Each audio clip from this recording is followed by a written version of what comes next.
എല്ലാവർക്കും സലു കിച്ചണിലേക്ക് സ്വാഗതം. നമ്മളുടെ ചാനൽ കണ്ടുകൊണ്ടിരിക്കുന്നവരിൽ സബ്സ്ക്രൈബ് ചെയ്യാതെ കാണുന്ന ആരെങ്കിലും ഒക്കെ ഉണ്ടെങ്കിൽ സബ്സ്ക്രൈബ് ചെയ്യാനും ആ ബെല്ലൈക്കൺ പ്രസ് ചെയ്യാനൊന്നും മറന്നു വരുതേ. അപ്പോൾ ഓൾ എന്നൊരു ഓപ്ഷൻ വരും, അതും കൂടി ക്ലിക്ക് ചെയ്താൽ മാത്രമേ ഞങ്ങൾ വീഡിയോസൊക്കെ പോസ്റ്റ് ചെയ്യുന്ന സമയത്ത് നിങ്ങൾക്ക് നോട്ടിഫിക്കേഷനൊക്കെ കിട്ടത്തുള്ളൂ.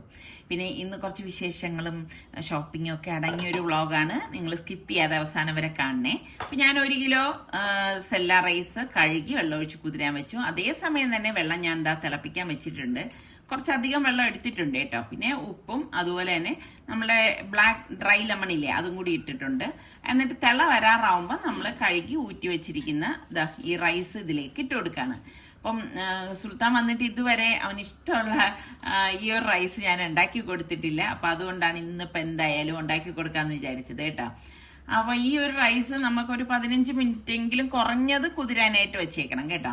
എന്നിട്ട് ഇതുപോലെ ഒന്ന് ഇളക്കി കൊടുക്കണം. ഒരുപാട് അങ്ങ് വെന്ത് പോരുത് കേട്ടോ. ഒരു 70-75% വെന്താൽ മാത്രം മതി, അല്ലെങ്കിൽ കുഴഞ്ഞു. പിന്നെ ഞാൻ ഇവിടെ ഒരു പ്രഷർ കുക്കർ എടുത്തിട്ടുണ്ട്. ഇതിലേക്ക് നമുക്ക് ചിക്കൻ പീസസ് വെച്ച് കൊടുക്കാം. ഇതുപോലെ അത്യാവശ്യം വലിപ്പമുള്ള പീസാണ് ഞാനിവിടെ എടുത്തിരിക്കുന്നത് കേട്ടോ. പിന്നെ ഒന്നിനു മീതെ ഒന്നായിട്ട് വെക്കരുതേ. പിന്നെ ഹോൾ സ്പൈസസ് എടുത്തിട്ടുണ്ട്: പട്ട, ഗ്രാമ്പു, ഏലക്കായ, പെരിഞ്ജീരകം, ജാതിപത്രി, പിന്നെ കുരുമുളക് കേട്ടോ, അതും എടുത്തിട്ടുണ്ട്. അതും ഇട്ട ശേഷം ഇതിലേക്ക് നമുക്ക് 1.5 ടീസ്പൂണോളം കുരുമുളക് പൊടിയാണ് ഇട്ട് കൊടുക്കുന്നത്. പിന്നെ 1 ടീസ്പൂണോളം മഞ്ഞൾപ്പൊടിയും ഗരം മസാല പൊടിയും ഇതുപോലെ 1 ടീസ്പൂൺ എടുക്കുന്നുണ്ട്. പാകത്തിനുള്ള ഉപ്പും കൂടി ചേർത്ത് കൊടുക്കാൻ കേട്ടോ. ഒരുപാട് മസാലകളൊന്നും നമ്മൾ ഇതിലേക്ക് ചേർക്കുന്നില്ലേ. പിന്നെ മാഗി ക്യൂബ് ഉണ്ടല്ലോ, അത് ഇതുപോലെ ഒന്ന് പൊടിച്ചിട്ട് കൊടുക്കാം. ഞാനിവിടെ 2 ക്യൂബ് ഇട്ട് കൊടുക്കുന്നുണ്ട്. പിന്നെ ഈ മാഗി ക്യൂബ് ചേർക്കുന്നുണ്ട് തന്നെ നമ്മൾ ഉപ്പ് നോക്കി വേണം ഇടാൻ. പിന്നെ 1 ക്യാപ്സിക്കം ചെറുതായിട്ട് അരിഞ്ഞതും കൂടി ഇട്ട ശേഷം ഒരു 1/4 കപ്പോളം ഓയിലിലേക്ക് ഒഴിച്ചു കൊടുക്കുകയാണ്. ഓയിൽ എടുക്കുമ്പോൾ വെളിച്ചെണ്ണ എടുക്കരുത്, അത് പ്രത്യേകം ശ്രദ്ധിച്ചേക്കണം.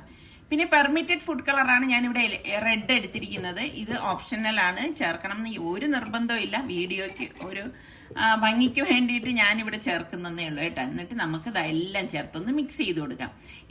ഇതിനേക്കാളും എളുപ്പത്തിൽ ഇനിയിപ്പോൾ നമുക്ക് മന്തി ഉണ്ടാക്കാനായിട്ട് കഴിയത്തില്ല. ഇപ്പോൾ സുൽത്താനാണെങ്കിൽ മന്തി ഭയങ്കര ഇഷ്ടമാണ് കേട്ടോ. അപ്പോൾ അതുകൊണ്ടാണ് ഇന്നിപ്പോൾ ഉണ്ടാക്കി കൊടുക്കാമെന്ന് വിചാരിച്ചത്. നമ്മുടെ റൈസ് വെന്ത് വരുമ്പോഴേക്കും നമുക്ക് കാണാൻ പറ്റുമല്ലോ, ഈ ഒരു രീതിയിലാണ് വരുന്നത്. എന്നിട്ട് നമുക്ക് ഈ റൈസ് ഇതുപോലെയാണ് ഞാൻ ഊറ്റി കുക്കറിന് മീതെ, അതായത് ചിക്കന് മീതെ ഇട്ട് കൊടുക്കുന്നത് കേട്ടോ. ഇതുപോലെ വേണം വെച്ച് കൊടുക്കാൻ, കുത്തി അമർത്തി വെച്ച് കൊടുക്കരുതേ. ഞാനിപ്പോൾ ഒരു 2 കുക്കറിലാക്കിയാണ് ഇത് റെഡിയാക്കണത്. ഇപ്പോൾ ഒരു കുക്കറിൽ റെഡിയാക്കണതാണ് ഞാൻ കാണിക്കുന്നത് കേട്ടോ. പിന്നെ ഞാനിവിടെ കുറച്ച് യെല്ലോ പെർമിറ്റഡ് ഫുഡ് കളറും ചേർത്ത് കൊടുക്കുന്നുണ്ട്. പിന്നെ സാഫ്രോൺ നിങ്ങളുടെ വീട്ടിലുണ്ടെങ്കിൽ പാലിൽ സാഫ്രോൺ കലക്കിയിട്ട് വെച്ച് കൊടുത്താലും മതി കേട്ടോ, ഒഴിച്ചു കൊടുത്താലും മതിയേ. പിന്നെ ഇവിടെ ഇതുപോലെ ഒന്ന് പച്ചമുളക് വെച്ച് കൊടുക്കാം. മെയിനായിട്ട് നമുക്ക് വേണ്ടത് ചാർക്കോളാണ്. ചാർക്കോൾ കത്തിച്ച ശേഷം ഇതുപോലെ ഒരു ബൗളിലേക്ക് വെച്ചിട്ട് കുറച്ച് ഓയിൽ ഇതിന് മീതെ ഒഴിച്ച് ആ ഒരു സ്റ്റീം പോകാത്ത രീതിയിൽ നമ്മൾക്ക് പെട്ടെന്ന് തന്നെ പ്രഷർ കുക്കർ മൂടിയേക്കണം കേട്ടോ. എന്നിട്ട് നമുക്ക് വെയിറ്റ് ഇട്ടിട്ട് ഒരു മീഡിയം ഫ്ലെയിമിൽ ഒറ്റ വിസിൽ കേട്ടാൽ മതി കേട്ടോ. അപ്പം ഞാൻ പറഞ്ഞില്ലേ 2 കുക്കറിൽ ഞാൻ എടുത്തിട്ടുണ്ടെന്ന്. അപ്പോൾ ഒരു വിസിൽ കേട്ട് കഴിഞ്ഞ് സ്റ്റീം പോയ ശേഷമാണ് നമ്മൾ കുക്കർ തുറക്കുന്നത്. എന്നിട്ട് നമ്മളുടെ ഈ ബൗളൊന്ന് മാറ്റി കൊടുക്കാം. കണ്ടോ, റൈസൊക്കെ പാകത്തിന് വെന്തിട്ടുണ്ട്. അപ്പോൾ പലർക്കും ചിലപ്പോൾ സംശയം തോന്നും, ഇതിനി വെന്ത് കിട്ടോ ചിക്കൻ എന്നൊക്കെ. നന്നായിട്ട് കറക്റ്റ് പാകത്തിന് ചിക്കൻ വെന്ത് കിട്ടും കേട്ടോ. അപ്പം ഞാനിതൊരു വലിയൊരു പാനിലേക്കൊന്ന് മാറ്റാണേ. അതുപോലെ തന്നെയാണ് ഞാൻ പറഞ്ഞില്ലേ, ഞാൻ 2 കുക്കറിലാണ് റെഡിയാക്കിയത്. ഇപ്പോൾ ഒരു കുക്കറിൽ കാണിക്കേണ്ട ആവശ്യമല്ലേ ഉള്ളൂ. ഞാൻ ഇതിനു മുൻപും ഇതുപോലെയുള്ള മന്തി റെസിപ്പീസൊക്കെ ഒരുപാട് കാണിച്ചിട്ടുള്ളതാണ്. ഓരോന്നും ഒന്നിൽ നിന്നും വ്യത്യസ്തമായിട്ടുള്ളതാണ്. ഇത് പെട്ടെന്ന് നമുക്ക് ഉണ്ടാക്കിയെടുക്കാൻ പറ്റുന്ന ഒരു മന്തി തന്നെയാണ് കേട്ടോ. നല്ല ശരിക്കും പറഞ്ഞാൽ നല്ല ആ ഒരു ബ്ലാക്ക് ലെമണിൻ്റെയും ആ ഒരു ചാർക്കോൾ കത്തിച്ചതിൻ്റെയൊക്കെ മണം വരുന്നുണ്ടേ. അപ്പോൾ ഞാനിതിപ്പം സലുവിനുള്ളതാണ് ഞാൻ കോരി മാറ്റിയത് കേട്ടോ. അപ്പോൾ സലുവിന് ഓഫീസിൽ കൊണ്ടുപോകാൻ വേണ്ടിയുള്ള ടിഫിനും കൂടെ എടുക്കണേ. അപ്പോൾ സലു പോവാണ്. അപ്പം സുലു ഇന്നാണ് പോകുന്നത് കേട്ടോ. അപ്പം യാത്രയൊക്കെ പറഞ്ഞ് സലു ഇറങ്ങാണ് കേട്ടോ. കാരണം ഇനിയിപ്പോൾ സുലു പോകുന്ന സമയത്തൊന്നും സലു എത്തത്തില്ല, സലുവിന് രാത്രിയല്ലേ എത്തത്തുള്ളൂ. അപ്പം ഞാൻ പറഞ്ഞില്ലേ 2 കുക്കറിലാണ് റെഡിയാക്കിയത്. മറ്റേത് പെട്ടെന്ന് ഞാനങ്ങ് കുക്കർ തുറന്നതാണ് കേട്ടോ. സലുവിന് കഴിക്കാനും കൊടുത്തു വിടാനും വേണ്ടിയിട്ട് എടുത്തതായിട്ട്. ഇത് കണ്ടോ, ഇനിയിപ്പോൾ അതിലേക്ക് തട്ടി മാറ്റി വെക്കാനേ. സുൽത്താൻ ജോലി ചെയ്തുകൊണ്ടിരിക്കുകയാണല്ലേ സുൽ? എങ്ങനെയുണ്ട്,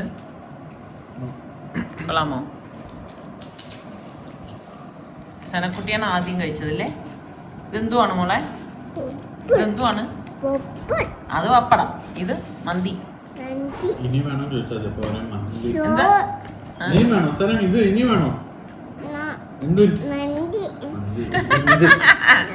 മതി പറയാനാണ്. മന്തി മന്തി എന്ത് കഴിക്കുക? എന്തോടെ ആമസോൺ വന്ന്? Thank you. അപ്പൊ എനിക്ക് ഇതുപോലെ നീ എനിക്ക് കിട്ടാതെ വന്നു കഴിയണൊക്കെ നീ എനിക്ക് ഓർഡർ ചെയ്ത് വരുത്തി തരുമോ? സനക്കുട്ടിക്ക് കൊടുക്ക്. Thank you thank you. ദദ്ദ എനിക്ക് തന്നതാ രണ്ടു തന്നെ. അത് ഇന്ന് പോകുന്ന ദിവസമാണെങ്കിൽ നമ്മുടെ സുൽത്താന് ജോബുണ്ട് കേട്ടോ. അങ്ങനെ അവൻ അവിടെ വർക്ക് ചെയ്തോണ്ടിരിക്കുകയാണ്. ഞാനിവിടെ കുറച്ച് ഏത്തപ്പഴം ഇരിപ്പുണ്ടായിരുന്നു. അപ്പം ഞാൻ വിചാരിച്ചു ശരി എന്നാൽ അവൻ ഈ വാഴക്കപ്പൊക്കെ ഭയങ്കര ഇഷ്ടമാണ് കേട്ടോ. ഇപ്പം ഞാനിവിടെ കുറേ ആയി ഇതൊക്കെ ഉണ്ടാക്കിയിട്ട്. അപ്പം ഇങ്ങനെയുള്ളതൊന്നും നിങ്ങൾ കണ്ടില്ലേ, റെസിപ്പികളിലും ഇങ്ങനെയുള്ള ഐറ്റംസ് ഒന്നും വരാറില്ല. പിന്നെ ഇത് തന്നെ നമ്മൾ പല വിധത്തിൽ ഞാൻ ഉണ്ടാക്കുന്നത് കാണിച്ചിട്ടുണ്ടായിരുന്നു കേട്ടോ. ഈ ഏത്തപ്പഴത്തിൻ്റെ ഈ അറ്റം രണ്ടും ഒന്ന് കട്ട് ചെയ്ത് വെക്കുമ്പോഴേ ശരിക്കും പറഞ്ഞാൽ അതിന് നല്ലൊരു ഷേപ്പ് കിട്ടത്തുള്ളൂ കേട്ടോ. പിന്നെ നിങ്ങൾക്കൊക്കെ ഇങ്ങനെ ഏത്തപ്പഴം മുഴുവനെ ഇട്ടിട്ട് വാഴക്കപ്പം ഉണ്ടാക്കുന്നതാണ് ഇഷ്ടം, അതേപോലെ മുറിച്ചിട്ട് വാഴക്കപ്പം തയ്യാറാക്കുന്നതാണ് ഇഷ്ടം. അതുപോലെ തന്നെ ഗോതമ്പ് മാവിൽ ഞാൻ ഉണ്ടാക്കാറുണ്ട്. പിന്നെ പിള്ളേർ വരുമ്പം അവർ പറയും കേട്ടോ ഇതൊന്നും വേണ്ട എന്നൊക്കെ ഇവർ പറയാറുണ്ട്. പക്ഷെ എന്നാലും നമ്മൾ ഉമ്മമാർക്ക് എത്ര പറഞ്ഞാലും അവർക്ക് ഇഷ്ടമുള്ളത് എന്തെങ്കിലും ഒന്ന് ഉണ്ടാക്കി കൊടുക്കണം എന്ന് തോന്നുമല്ലോ. ഇതൊക്കെ ഉണ്ടാക്കുമ്പോഴും ഞാൻ എപ്പോഴും പറയുന്നത് നമ്മുടെ റിച്ചുവിനെ ഓർക്കുമ്പോൾ ഒരു വിഷമം തന്നെയാണ് കേട്ടോ, പാവം. അപ്പം ഇതിപ്പോൾ ഞാൻ മൈദാമാവ് മാത്രമേ ചേർക്കുന്നുള്ളേ. നല്ല ഒരു മൊരുമൊരുപ്പ് കിട്ടണമെങ്കിൽ എന്ത് ചെയ്യണമെന്നാ കുറച്ച് അരിപ്പൊടിയും കൂടി ചേർക്കണം കേട്ടോ. പിന്നെ ഞാനിവിടെ കുറച്ച് ബേക്കിംഗ് സോഡയും അതുപോലെ തന്നെ ഉപ്പുണ്ടല്ലോ, കുറച്ച് ഉപ്പും. ഇതിപ്പം അത്ര അധികം മധുരമുള്ള പഴമല്ലാത്തത് കൊണ്ടാണ് ഞാൻ പഞ്ചസാര ചേർക്കണത്. അല്ലെങ്കിൽ പഞ്ചസാരയുടെ ആവശ്യമില്ല. പിന്നെ ഏലക്ക പൊടിച്ചതും ചേർത്തിട്ട് നമുക്ക് ഇനി പച്ചവെള്ളം ഒഴിച്ചൊന്ന് കുഴച്ചെടുക്കാം. പെട്ടെന്ന് വീട്ടിലൊരു ഗസ്റ്റൊക്കെ വരാണെങ്കിൽ വളരെ എളുപ്പം ഉണ്ടാക്കിയെടുക്കാൻ പറ്റുന്നതാണ് വാഴക്കപ്പം എന്ന് പറഞ്ഞാൽ അല്ലേ. നമ്മുടെ ഇവിടെയൊക്കെ വാഴക്കപ്പം എന്നാണ് പറയണത്. അപ്പം ഞാൻ പറഞ്ഞില്ലേ ഞാൻ ചില്ലി ഫ്ലേക്സ് ഇട്ട് ഉണ്ടാക്കിയിട്ടുണ്ട്. പിന്നെ നമ്മുടെ ഈ ദോശമാവില്ലേ, ദോശമാവ് വെച്ചിട്ട് വാഴക്കപ്പം ഉണ്ടാക്കിയിട്ടുണ്ട്. അങ്ങനെ പല ടൈപ്പിൽ ഞാൻ ഉണ്ടാക്കാറുണ്ട് കേട്ടോ. ഇനിയിപ്പോൾ വേറെ പണിയൊന്നുമില്ല കേട്ടോ. ഇതിപ്പോൾ കലക്കി എടുത്തിട്ടുണ്ട്. ഇനി എണ്ണ ഞാൻ ചൂടാക്കാനായിട്ട് വെച്ചിട്ടുണ്ട്. എണ്ണ ചൂടാകുമ്പോഴേക്കും നമുക്ക് ഈ പഴം ഇതിലേക്കൊന്ന് കോട്ട് ചെയ്തിട്ട് പൊരിച്ചെടുക്കണം. അപ്പോഴേക്കും നമ്മുടെ വാഴക്കപ്പം റെഡിയാവും. പിന്നെ മക്കളൊക്കെ വരുന്നെന്ന് കേൾക്കുമ്പോൾ ഭയങ്കര സന്തോഷമാണ്. ശരിക്കും പറഞ്ഞാൽ ഈ പ്രതീക്ഷകൾ എന്ന് പറയത്തില്ലേ, അത് ഭയങ്കര ഒരു മനസ്സിന് സന്തോഷം തരുന്ന ഒരു കാര്യമാണ് അല്ലേ. പ്രതീക്ഷകൾ, നമ്മൾ ഒരാളിനെ പ്രതീക്ഷിക്കുന്നു, അവരാ ഒരു എത്തുന്ന സമയമാകുമ്പോഴേക്കും നമുക്ക് ഭയങ്കര സന്തോഷമാണ്. പക്ഷെ അവർ പോകുന്നെന്ന് പറയുമ്പോഴേക്ക് 2 ദിവസം മുൻപേ അതിൻ്റെ വിഷമം തുടങ്ങും എന്നുള്ളതാണ്. ഇവിടെ ബാംഗ്ലൂർ വരെ ആണെങ്കിലും സംഭവം ഭയങ്കര ഒരു വിഷമം തന്നെയാണ്. നമ്മുടെ സുൽത്താന് ജോബ് കിട്ടിയപ്പോഴേക്കും അവന് ഹൈദരാബാദ്, അവർക്ക് ചോയ്സ് ഉണ്ടല്ലോ, ഹൈദരാബാദ്, ബാംഗ്ലൂർ, ചെന്നൈ ഒക്കെയാണ് കിട്ടിയിരുന്നത് കേട്ടോ. സുൽത്താന് താല്പര്യം ഹൈദരാബാദിലോട്ട് പോകാനായിരുന്നു. പക്ഷെ അപ്പോഴേക്ക് നമ്മൾ പറഞ്ഞു ഒന്നാമത് ഫസ്റ്റ് പോയിട്ട് ജോലിക്കൊക്കെ ജോയിൻ ചെയ്യുന്നതല്ലേ, അപ്പം നമുക്ക് ഇടയ്ക്കൊക്കെ വീട്ടിലേക്ക് വന്ന് പോകണമെങ്കിലും ഒക്കെ നല്ലത്. അങ്ങനെ സൗകര്യം നോക്കുമ്പോൾ ബാംഗ്ലൂരല്ലേ, അപ്പം ആദ്യത്തെ കുറച്ച് നാൾ നീ ബാംഗ്ലൂരിൽ വർക്ക് ചെയ്ത് നോക്ക് എന്ന് നമ്മളൊരു അഭിപ്രായം പറഞ്ഞതാണ്, അല്ലാതെ ഫോഴ്സ് ചെയ്തതും ഒന്നുമല്ല. പക്ഷെ സുൽത്താൻ അങ്ങനെയാണ് ബാംഗ്ലൂർ ചൂസ് ചെയ്തത് കേട്ടോ. പക്ഷെ എന്തുകൊണ്ടും എനിക്ക് തോന്നുന്നു നമ്മൾ മക്കളെ അങ്ങനെ നോക്കുമ്പോഴേക്ക് ബാംഗ്ലൂർ തന്നെയാണ് നല്ലതെന്നാണ് തോന്നുന്നത്. ഹൈദരാബാദ് ആകുമ്പോൾ ഇപ്പം വരുന്നത് പോലെ ഒന്നും എപ്പോഴും വരാനും പോകാനും ഒന്നും പറ്റത്തില്ലല്ലോ. പിന്നെ വാഴയ്ക്കപ്പം ആകുമ്പോഴേക്ക് ഇതിൻ്റെ കൂടെ തൊട്ട് കഴിക്കാനൊന്നും ഒന്നും വേണ്ടല്ലോ, ഇത് മാത്രം മതിയല്ലോ. വടയോ അല്ലെങ്കിൽ ബജിയോ ഒക്കെ ആണെങ്കിലാണ് നമ്മൾ പിന്നെ ചട്നിയും അതും ഇതൊക്കെ ഉണ്ടാക്കേണ്ടി വരുന്നത്. പക്ഷേ വാഴയ്ക്കപ്പൊക്കെ നമ്മൾ ഈ ഒരു കളറിൽ തന്നെ നമ്മൾ പൊരിച്ചു കോരണം അല്ലേ, നല്ല സ്വർണ്ണ നിറത്തിൽ. അത് കാണുമ്പോൾ തന്നെ നല്ല ഭംഗിയല്ലേ, കഴിക്കാനും നല്ല ടേസ്റ്റാണ്. പിന്നെ നമ്മൾ ഈ എടുക്കണ പഴം നല്ലതുപോലെ പഴുത്തു പോയി കഴിഞ്ഞാൽ എണ്ണ കുടിക്കും കേട്ടോ. അങ്ങനെ പലരും എൻ്റെ അടുത്ത് ചോദിച്ചിട്ടുണ്ട് ഇങ്ങനെ എണ്ണ കുടിക്കാതിരിക്കാൻ എന്ത് ചെയ്യണം എന്നൊക്കെ ഉള്ളത്. അധികം ഒരുപാട് അങ്ങ് പഴുത്ത പഴം നമ്മൾ വാഴയ്ക്കപ്പം ഉണ്ടാക്കാതിരിക്കുകയാണ് നല്ലത് കേട്ടോ. അത് തീർച്ചയായിട്ടും അത് അങ്ങനെ ചെയ്യുമ്പോഴേക്കും എണ്ണ കുടിക്കും.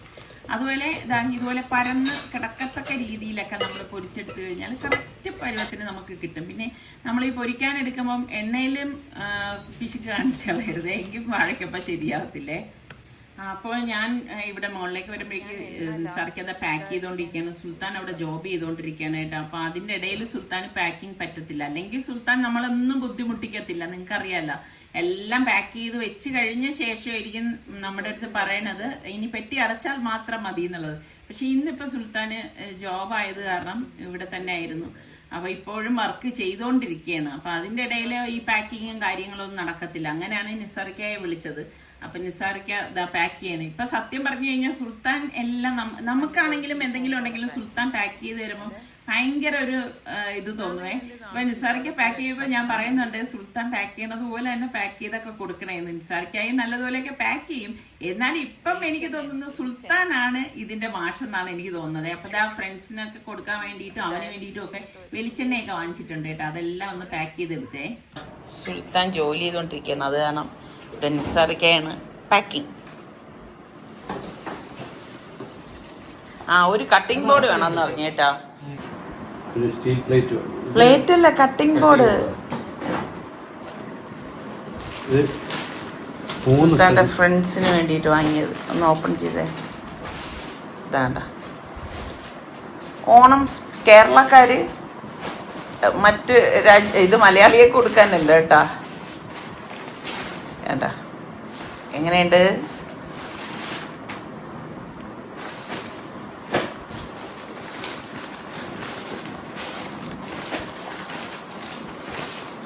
രണ്ടും ഒരുപോലെ തന്നെ.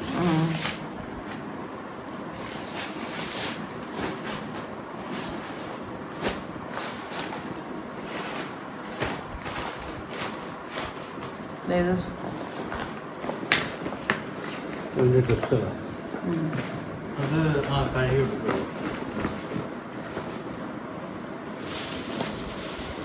കഴുകാനുള്ളത്. അതിന് എൻ്റെ തന്നിരുന്നെങ്കിൽ ഞാൻ രാവിലെ വാഷ് ചെയ്ത് വെക്കത്തില്ലേ.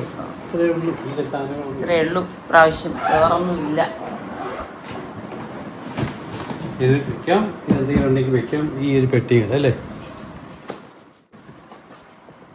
ഇത് പൊട്ടുന്ന സാധനങ്ങളാണ്. പൊട്ടുന്നതല്ല, ഒലിക്കുന്ന സാധനം. ഒലിക്കുന്നത്.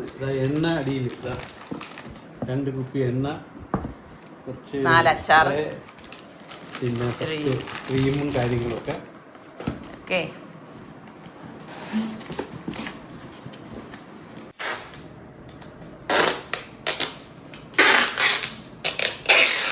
ശരിക്കും നമ്മൾ കേരളം വിട്ടു നിൽക്കുമ്പോഴാണ് നമ്മൾ കേരളത്തിലുള്ള തനതായ ഓരോന്നും നമ്മൾ മിസ് ചെയ്യുന്നത് അല്ലേ. ഇപ്പൊ വെളിച്ചെണ്ണ ആയാലും തേങ്ങ ആയാലും നമ്മളുടേതായിട്ടുള്ള കുറെ കാര്യങ്ങളുണ്ടല്ലോ. അപ്പൊ അതെല്ലാം പാക്ക് ചെയ്തൊക്കെ എടുത്തേ. 8 മണിക്കാണ് സുൽത്താന്റെ ബസ്. അപ്പൊ സുൽത്താന് വർക്കും ഉണ്ടായിരുന്നു. പിന്നെ നമ്മള് മഗ്‌രിബൊക്കെ നിസ്കരിച്ചിട്ട് ഇറങ്ങിയപ്പോ കുറച്ച് ലേറ്റായി. 7 മണിക്കെങ്കിലും ഇറങ്ങണമെന്ന് വിചാരിച്ചതാണേ. പിന്നെ എത്രയൊക്കെ സമയം ഉണ്ടെങ്കിലും പോണ സമയമാകുമ്പോൾ ഒരു ഹറിബറി തന്നെയാണ് കേട്ടോ. ഞാൻ ചോദിക്കേണ്ടത് മോനെ എല്ലാം എടുത്തോ, കാരണം അവൻ വർക്കിലും ഒക്കെ ആയിരുന്നല്ലോ. അപ്പൊ ഇതിനിടയിൽ ഉമ്മ വന്നു, ഉമ്മ അടുത്ത് യാത്ര പറയാണ്. അപ്പം സുൽത്താനാണെങ്കിൽ ഇങ്ങനെ പോണ സമയം അങ്ങനെ വിഷമവും കാര്യമൊന്നും ഇങ്ങനെ ഭാവിക്കത്തില്ല. പക്ഷെ ഉമ്മ എന്നുള്ള രീതിയിൽ എനിക്ക് മനസ്സിലാവുന്നുണ്ട് അവന്റെ ഒരു പ്രയാസം. കാരണം അവിടെ ജോബിനാണ് പോണെങ്കിലും അവൻ എപ്പോഴും ഭയങ്കര ഇങ്ങനെ നമ്മളൊക്കെ ആയിട്ട് ഭയങ്കര അറ്റാച്ച്മെന്റ് ആണ് കേട്ടോ. അപ്പൊ അതുകൊണ്ട് തന്നെ അങ്ങനെ ദൂരത്തേക്ക് ജോബിനൊക്കെ ചെന്ന് നിന്ന് കഴിഞ്ഞാൽ അവന് അതൊക്കെ കുറച്ച് വിഷമമുള്ള കാര്യമാണ് കേട്ടാ. അങ്ങനെ ഇപ്പൊ എന്താ നമ്മള് പോകാനായിട്ട് പോവാണേ. ഇപ്രാവശ്യത്തെ സുലുവിന്റെ വരവെന്ന് പറഞ്ഞാൽ വരവും പോക്കൊക്കെ പെട്ടെന്നായതുപോലെ ഫീൽ ചെയ്യുന്ന കേട്ടാ. ശരിക്കും പറഞ്ഞാൽ നമ്മുടെ സൽമാന്റെ ഗ്രാജുവേഷന് വേണ്ടിയിട്ടാണ് സുൽത്താൻ വന്നത്. അപ്പൊ പലരും എൻ്റെ അടുത്ത് ചോദിച്ചിട്ടുണ്ടായിരുന്നു കേട്ടോ, അപ്പൊ സൽമാൻ വർക്ക് ചെയ്യുന്നില്ലായിരുന്നോ, കോളേജിൽ പഠിക്കുകയായിരുന്നോ എന്നൊക്കെയുള്ള കുറെ സംശയങ്ങൾ ചോദിച്ചിട്ടുണ്ടായിരുന്നേ. സൽമാൻ വർക്ക് ചെയ്യാണ്, ഓൺലൈനായിട്ടാണ് അമൃതയില് ഈ MBA പഠിച്ചത് കേട്ടോ. അപ്പം അത് എന്ന് പറഞ്ഞാൽ സൽമാനെ സംബന്ധിച്ച് ഈ വർക്കും ഈ പഠിത്തവും വെച്ച് നോക്കിക്കഴിഞ്ഞാൽ തന്നെ ശരിക്കും പറഞ്ഞാൽ അവൻ നല്ല മാർക്ക് സ്കോർ ചെയ്ത് കേട്ടോ. അത് തന്നെ ഭയങ്കര ഒരു നമുക്ക് മാതാപിതാക്കൾ എന്നുള്ള രീതിയിൽ നല്ല പ്രൗഡ് തന്നെയാണ്. അപ്പൊ ഇവിടെ നമ്മൾ വത്തുമ്പോഴേക്ക് ബസ് കിടപ്പുണ്ടായിരുന്നു കേട്ടോ. ഇപ്രാവശ്യം അവന്റെ ഈ ഒരു ബസ്സിലാണ് പോണത്. അങ്ങനെ വാപ്പാക്ക് വാപ്പ അടുത്ത് യാത്രയൊക്കെ പറയാണ്. കാരണം നിസാർക്കൊക്കെ അവിടെ പാർക്ക് ചെയ്തിരിക്കുന്നതാണ്, ഇറങ്ങി വരാനായിട്ട് പറ്റത്തില്ല കേട്ടാ. അപ്പൊ സലു ഉള്ളപ്പോ എപ്പോഴും ഇവരെയൊക്കെ വിടാൻ വരുമ്പോഴേക്കും സലു വണ്ടി കയറ്റി അങ്ങ് പൊയ്ക്കോളും, നമ്മൾ ഇവനെ യാത്ര അയക്കാൻ വരും, അങ്ങനെ കാണല്ല. അപ്പൊ സനക്കുട്ടി അവിടെ കയറി ഇരിക്കുകയാണേ സുൽത്താന്റെ അടുത്ത്. അപ്പൊ സനക്കുട്ടിക്ക് മനസ്സിലായി സുൽത്താൻ ദദ്ദ പോവുകയാണെന്നുള്ളത്. അപ്പൊ അവൾക്കും ചെറിയ വിഷമം ഇല്ലാതൊക്കെ ഇല്ല. നമ്മുടെ സനക്കുട്ടിക്ക് എല്ലാ കാര്യങ്ങളും ഇപ്പൊ മനസ്സിലാവും കേട്ടോ. ഇപ്പൊ എനിക്ക് തോന്നുന്നത് എല്ലാവരും ഓണത്തിനായിട്ടൊക്കെ നാട്ടിലേക്ക് വന്നിരിക്കുന്ന ടൈം ആയിരിക്കും അല്ലേ. നിങ്ങളുടെ വീട്ടിലും ഒക്കെ മക്കളും ഒക്കെ ദൂരത്തൊക്കെ ജോലി ചെയ്യുന്നവരും പഠിക്കുന്നവരും ഒക്കെ ഉണ്ടെങ്കിൽ എനിക്ക് തോന്നുന്നു പകുതി ആൾക്കാരും വീട്ടിലേക്ക് എത്തിയ ആൾക്കാരായിരിക്കും അല്ലേ. നിങ്ങളുടെ വീട്ടിലൊക്കെ മക്കളൊക്കെ എത്തിയോ, എന്തൊക്കെയാണ് വിശേഷം? അങ്ങനെ ഇതാ ഞാൻ സുൽത്താൻ്റെ അടുത്ത് ഇന്ന് യാത്ര പറയുകയാണ്. സത്യം പറഞ്ഞാൽ ഭയങ്കര വിഷമമാണ് കേട്ടോ. അപ്പം ഞാൻ വിചാരിക്കും ഈ ഗൾഫിലേക്കൊക്കെ പോകുന്നവരുടെ മാതാപിതാക്കൾക്ക് എന്തോരം വിഷമമായിരിക്കും അല്ലേ? പിള്ളേർ പോയി കഴിയുമ്പോഴേ ഇതൊന്നുമില്ലെങ്കിലും ബാംഗ്ലൂർ വരെ തന്നെയാണെന്ന് നമുക്ക് ആശ്വസിക്കാം. അപ്പോൾ ഞാൻ ബസ്സിൻ്റെ അകത്തേക്ക് കയറിയിട്ട് ഇപ്പം വന്നു കഴിഞ്ഞാൽ ഞാനിങ്ങനെയാണ്, എനിക്ക് ബസ്സിൻ്റെ അകത്ത് കയറി യാത്ര പറഞ്ഞില്ലെങ്കിൽ എന്തോ ഒരു മനപ്രയാസം പോലാണ് കേട്ടോ. അപ്പോൾ സുലു പറയേണ്ട ഇല്ല അമ്മ കുഴപ്പമില്ല, ഞാൻ കയറിയിരുന്നോളാം, അമ്മ പൊയ്ക്കോ എന്നൊക്കെ പറയുന്നുണ്ട്. അപ്പം ഞാൻ ഡ്രൈവറിൻ്റെ അടുത്ത് പറഞ്ഞിട്ടേ ഞാൻ കയറത്തുള്ളൂ കേട്ടോ. ഞാൻ പറഞ്ഞു ഒന്ന് കയറിയിട്ട് വരാമെന്ന് പറഞ്ഞു. അങ്ങനെ കയറിയപ്പോഴേക്കിതാ ഫ്രണ്ടിൽ തന്നെ ഒരു സെക്കൻഡ് സീറ്റായിരുന്നു സുൽത്താൻ്റെത്. അപ്പോൾ അവര് അതിൽ സ്നാക്സ് ഒക്കെ വെച്ചിട്ടുണ്ട് കേട്ടോ. അപ്പോൾ അത് സുൽത്താൻ നമ്മുടെ സനക്കുട്ടിക്ക് എടുത്ത് കൊടുക്കുകയാണ് കേട്ടോ. അപ്പോൾ സനക്കുട്ടി ഇങ്ങനെ വിഷമിച്ച് നിൽക്കുകയാണ് കേട്ടോ. അപ്പോൾ ആ സ്നാക്സ് ഒക്കെ വാങ്ങിച്ച ശേഷം എൻ്റെ അടുത്ത് പറയുന്നുണ്ട് ദദ്ദാടെ അടുത്ത് ഇരിക്കണം എന്നാണ് പറയുന്നത് കേട്ടോ. അപ്പം ഞാൻ പറഞ്ഞു ശരി, നമ്മൾ പെട്ടെന്ന് ഇരുന്നിട്ട് വരുമെന്ന് പറഞ്ഞു. അവൾക്കും അങ്ങനെയാണല്ലോ വീട്ടിൽ. മറ്റെന്ന് പറഞ്ഞാൽ ജോബാണെങ്കിലും സുൽത്താൻ കുറച്ച് സമയം കിട്ടിയാലും ഓടി സനക്കുട്ടിയുടെ അടുത്ത് വരും, അവളെ ഒന്ന് കളിപ്പിക്കും. അപ്പം അതുകൊണ്ട് തന്നെ അവൾക്കും ഭയങ്കര ഒരു സന്തോഷമായിരുന്നു കേട്ടാ. വീട്ടിലൊരാളുള്ളത് ഭയങ്കര സന്തോഷമാണ് അവൾക്ക്. അപ്പോൾ അവൾക്ക് അതിൽ നിന്നുള്ള സ്നാക്സ് ഒക്കെ എടുത്ത് കൊടുക്കുകയാണ് കേട്ടോ. അങ്ങനെ ആളൊരു ഹാപ്പി ആയിട്ടൊക്കെ നിൽക്കണേ. അപ്പം ഞാൻ പറയുന്നുണ്ട് മോളെ ഇനിയിപ്പം നമുക്ക് പോവാം, ഇനിയിപ്പോൾ എല്ലാവരും ബസ്സിലേക്ക് കയറുമ്പോഴേക്കും നമ്മളിങ്ങനെ നിന്ന് കഴിഞ്ഞാൽ ബുദ്ധിമുട്ടാണല്ലോ. അങ്ങനെ ദദ്ദാടെ അടുത്ത് യാത്ര പറഞ്ഞിട്ട് നമ്മളിപ്പം ഇറങ്ങാനായിട്ട് പോവാണ് കേട്ടോ. അപ്പൊ നിങ്ങളുടെ എല്ലാവരുടെയും പ്രാർത്ഥനയില് നമ്മളെല്ലാവരെയും ഉൾപ്പെടുത്തണം. അങ്ങനെ ഇപ്പം നമ്മളിതാ പുറത്തേക്ക് ഇറങ്ങണേ. സനക്കുട്ടി അതിനിടയ്ക്ക് നിന്നിട്ട് വിളിക്കുന്നുണ്ട് കേട്ടാ, ദദ്ദ എന്ന്. ഞാൻ പറഞ്ഞില്ല മോളെ, ദദ്ദ ബാംഗ്ലൂരിലേക്കാണ് പോണത് എന്നൊക്കെ കാര്യം പറഞ്ഞ് മനസ്സിലാക്കി കൊടുക്കാണ് കേട്ടാ. അപ്പോൾ എന്താ കണ്ടത്, ഇപ്പം ഈ ബസ് ഇതിപ്പോൾ പ്രൈവറ്റ് ആയതുകൊണ്ട് ഇവിടെ അരിസ്റ്റോ ജംഗ്ഷനിലാണ് കൊണ്ടുവിട്ടത് കേട്ടോ. അങ്ങനെ സുൽത്താനെ യാത്രയാക്കി. അപ്പം ഞാൻ പറഞ്ഞു മോനെ ഇനിയിപ്പോൾ ബസ് പോകുന്നത് വരെ ഞങ്ങൾ വെയിറ്റ് ചെയ്യുന്നില്ല, ഞങ്ങൾ പോവാണെന്ന് പറഞ്ഞു. കാരണം ഇവിടെ നിന്നിട്ട് കാര്യമില്ല, ഇനിയും കുറച്ച് സമയം ഉണ്ട് കേട്ടോ. അപ്പോൾ ഇനിയിപ്പം എല്ലാവരും വന്നു കഴിഞ്ഞിട്ടല്ലേ ഈ ബസ് എടുക്കത്തുള്ളൂ. അങ്ങനെ ഇപ്പം നമ്മൾ അവിടെ നിന്ന് തിരിച്ചു കേട്ടോ. അപ്പൊ സുൽത്താൻ പോകുന്ന സമയമായപ്പോഴേക്കാണ് ഞാൻ റിച്ചുവിനെ വിളിച്ച് ചോദിച്ചിട്ടുണ്ടായിരുന്നു, മോൻ എന്തെങ്കിലും കൊടുത്തു വിടേണ്ടതുണ്ടോ, എന്തെങ്കിലും വേണോ എന്നൊക്കെ ചോദിച്ചപ്പോൾ റിച്ചുവും പറഞ്ഞു ഒന്നും വേണ്ട ഉമ്മ, ഒന്നും കൊടുത്തൊന്നും വിടേണ്ട ആവശ്യമില്ല എന്ന് പറഞ്ഞു. അപ്പൊ അതുകൊണ്ടാണ് ഇനി പ്രത്യേകിച്ച് വേറൊന്നും കൊടുത്തു വിടാത്തത്. പിന്നെ മുൻപൊക്കെ ആണെങ്കിൽ സ്നാക്സ് അങ്ങനെയുള്ളതൊക്കെ കൊടുത്തു വിടുമായിരുന്നല്ലോ. ഇപ്രാവശ്യം അതൊന്നും ഇല്ല, ഇവരാരും അതൊന്നും കഴിക്കുന്നില്ല, അതൊക്കെ നിർത്തി എന്നാണ് പറഞ്ഞത്. അപ്പൊ അതുകൊണ്ട് പിന്നെ അതും ഒന്നും വാങ്ങിച്ചും എടുത്തൊന്നുമില്ല. അപ്പോൾ വരുന്ന വഴിയിൽ എനിക്ക് കുറച്ച് സാധനം വാങ്ങിക്കാനുണ്ടായിരുന്നു. അപ്പോൾ മാവേലി കണ്ട് നമ്മുടെ സനക്കുട്ടി അവിടെ കുറച്ച് ഫോട്ടോയൊക്കെ എടുത്ത് കേട്ടോ. കഴിഞ്ഞ പ്രാവശ്യം ഇതുപോലെ ഓണത്തിന് വന്നിരുന്ന സമയത്ത് സനക്കുട്ടിക്ക് പേടിയായിരുന്നു കേട്ടോ നിന്ന് ഫോട്ടോ എടുക്കാൻ. ഇപ്പം അങ്ങനെ പേടിയും കാര്യങ്ങളും ഒന്നും ഇല്ല കേട്ടോ. അപ്പം എന്തായാലും ഇതുവഴിയല്ലേ പോണത്. അപ്പോൾ പിന്നെ അത്യാവശ്യം വേണ്ട സാധനങ്ങൾ ഉണ്ടെങ്കിൽ അതും കൂടി എടുത്തിട്ട് പോകാമെന്ന് കരുതിയിട്ടാണ് വന്നത് കേട്ടോ. അല്ലെങ്കിൽ പിന്നെന്താ വെച്ചാൽ മറന്നു പോകും. അപ്പോൾ പിന്നെ ഇതിനായിട്ട് നമ്മൾ ഇറങ്ങുകയും വേണ്ടേ. അങ്ങനെ ഇവിടെ വന്ന് വേണ്ട സാധനങ്ങളൊക്കെ എടുത്തു. ഇതാകണ്ട ഡ്രൈ ഫിഷ്. അപ്പോൾ ഫാബിയോള് ചോദിക്കുന്നുണ്ട് ഫ്രഷ് ഫിഷ് എപ്പോഴും ഉണ്ടാക്കുന്നിടത്ത് എന്തിനാ ഉമ്മിയാ ഡ്രൈ ഫിഷ് എന്ന്. അങ്ങനെ പിന്നെ ഞാൻ അത് എടുത്തില്ല. കാരണം ഡ്രൈ ഫിഷ് ഇവിടെ നിസാർക്ക് അങ്ങനെ കഴിക്കത്തൊന്നുമില്ല കേട്ടോ. എനിക്കിഷ്ടമാണേ. നിങ്ങൾക്കൊക്കെ ഇഷ്ടമുള്ളവരുണ്ടോ എന്ന് പറയും, ഏത് മീനാണ് ഉണക്കമീനിൽ ഇഷ്ടം എന്നുള്ളത്. അപ്പോൾ വന്നു സാധനങ്ങളെല്ലാം എടുത്തത് വണ്ടിയിലേക്ക് വെച്ചു. മറ്റത് അറിയണ്ട, ഞാൻ എപ്പോഴും പറയത്തില്ലേ സുലുവും റിച്ചും ഒക്കെ ഉള്ളപ്പം അവർ തന്നെ ഇതെല്ലാം എടുത്ത് വെക്കും എന്നുള്ളത്. അപ്പം ഇതൊക്കെയാണ് ഇപ്പോഴത്തെ വിശേഷങ്ങൾ. ഇനി നമുക്ക് നല്ല റെസിപ്പിയോ വ്ളോഗായിട്ടൊക്കെ കാണാം. അതുവരയ്ക്കും എല്ലാവർക്കും ബൈ.